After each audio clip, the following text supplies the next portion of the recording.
Iran threatens to attack countries supporting Israel. A look at who's helping Tel Aviv. Hello and welcome, friends from all around the world. We're honored to have you with us. If you enjoy this content, don't forget to like and subscribe to the channel. April 14th, 2025. A night the world won't soon forget. The skies over the Middle East lit up with fire and the roar of missiles. Iran launched over 300 missiles and drones toward Israeli territory in the largest act of retaliation since the 1979 revolution. For the first time, Iranian ballistic missiles, including the Sejil and Haj Qasem types, managed to break through Israel's advanced air defense systems, targeting key military and strategic intelligence facilities in places like Aviv and Negev.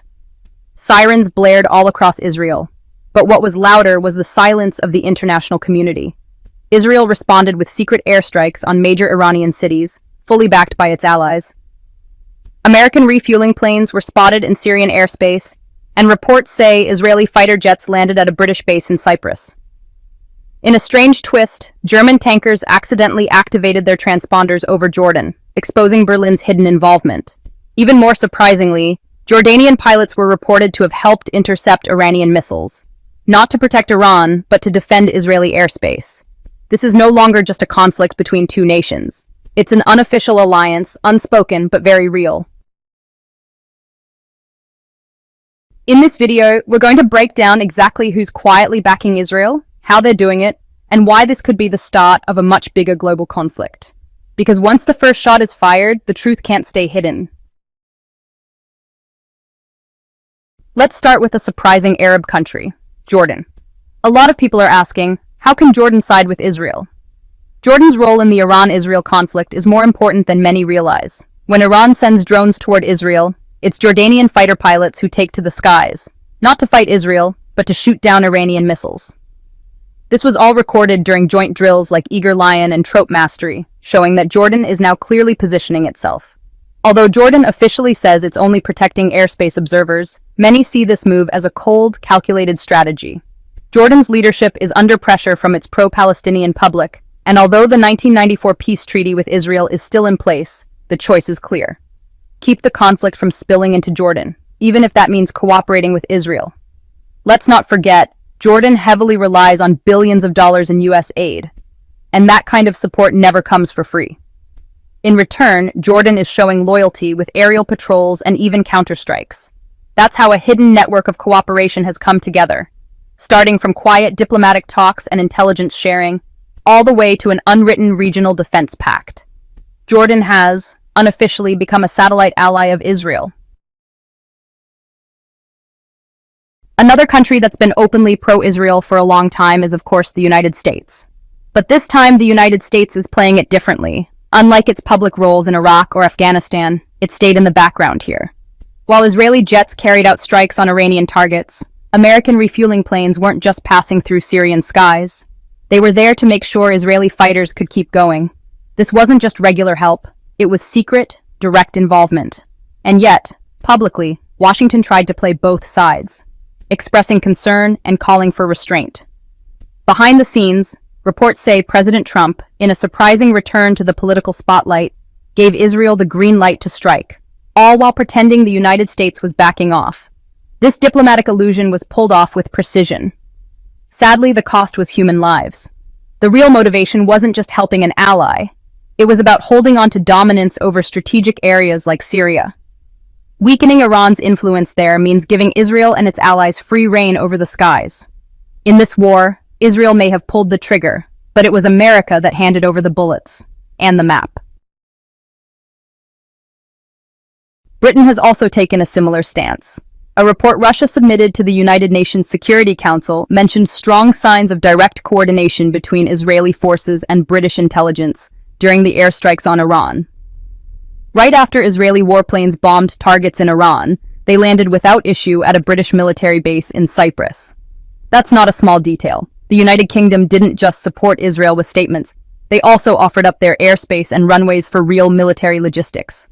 Prime Minister Keir Starmer even ordered a 400M transport planes and Voyager KC-3 refueling aircraft to head to the Middle East.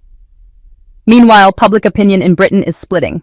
Many people believe the United Kingdom is not only backing Israel, but also risking British soldiers' lives for a war that isn't theirs. So in this rising conflict between Iran and Israel, Britain, like America and Jordan, is playing a much bigger role than it wants the world to see. Now, it's not just reputations on the line, it's moral credibility, foreign policy independence, and even the political stability of entire countries. All this in the name of an alliance that no one dares to question. At the height of the rising tensions between Israel and Iran, a small technical glitch ended up exposing a much bigger secret. A German Airbus A400M Atlas tanker flying over Jordan accidentally turned on its transponder. At first glance, it seemed trivial, but in the world of secret military operations, that's a serious slip-up. Within minutes, the whole world knew that the German Air Force was involved, even though Berlin hadn't officially taken a position in the conflict. Germany tried to keep its distance, hiding behind its reputation as a beacon of European ethics. But the incident told a different story. Providing mid-air refueling support for Israeli fighter jets isn't some routine administrative task. It's direct involvement. This wasn't just a technical error, it was a political one. And the real tragedy? A country whose history is overshadowed by its past crimes against the Jewish people is now being dragged into a modern-day war, standing firmly with the Zionist state. But make no mistake, this isn't some moral atonement.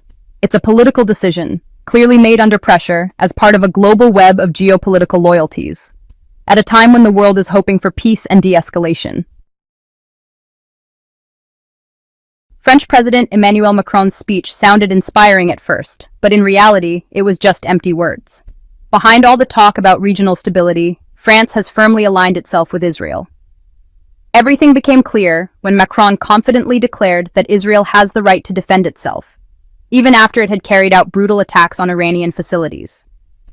Macron knew full well that Iran had signed the Nuclear Non-Proliferation Treaty, and was, in fact, following international rules.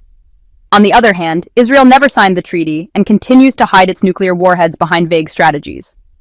Still, France chose to back the country that rejects nuclear transparency over the one that abides by it. This is the true face of French double standards, so blatant they can't be denied, and too dangerous to justify.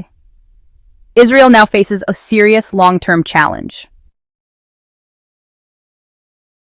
The conflict is still heating up, and the Arab world's reaction is more complicated than simply choosing sides.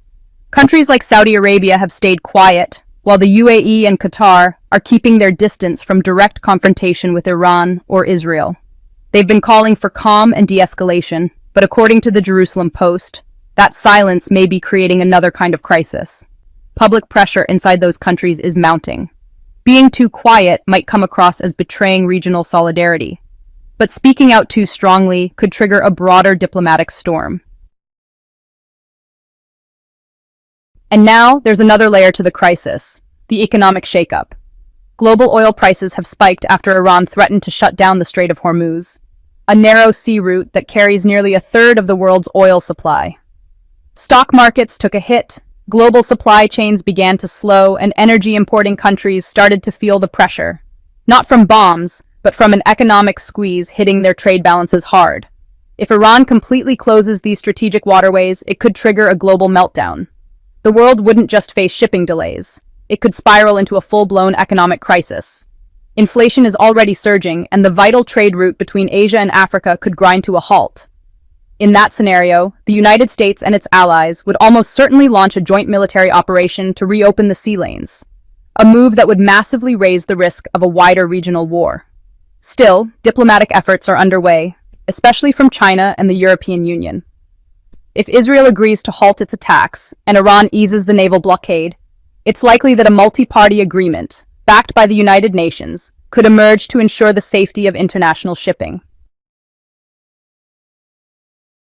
But the world is now more divided than ever. The pro-Israel bloc is crystal clear. The United States, the United Kingdom, France, Germany, and Jordan. Meanwhile, a pro-Iranian bloc is forming fast, with Russia, China, Pakistan, North Korea, and their armed proxies like Hezbollah, the Houthis, and various militias in Syria and Iraq. It looks like a new dividing line is being drawn, one that mirrors the Cold War era, with the West on one side and the East on the other. Is this the road to World War III? Maybe, but history always gives us two paths, the path of weapons or the path of diplomacy. The question is, are world leaders still willing to negotiate before it's too late? Because once that line is crossed, there may be nothing left to save. One thing's for sure. This is no longer just a regional conflict. It's a major test for the whole world. Thanks for watching. This was S News. Don't forget to subscribe, like, and leave a comment. See you